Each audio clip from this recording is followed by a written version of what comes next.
Vážení cestující, mimořádný spěšný vlak číslo 11204 společnosti České dráhy ve směru Kinšperk-Lepoř, Tržnice a Cheb, pravidelný odjezd ve 12 hodin 40 minut, odjezd od druhého nástupiště z první koleje. Vlaku mohou použít pouze cestující se zvláštní jízdenkou zakoupenou na tento mimořádný vlak. Prosím, ukončete nástup. Vlak je připraven k odjezdu. Žádáme cestující, aby nenaskakovali do rozjíždějících se vlaků.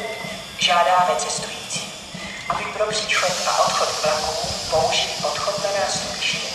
Přecházení přes koleje je zakázáno.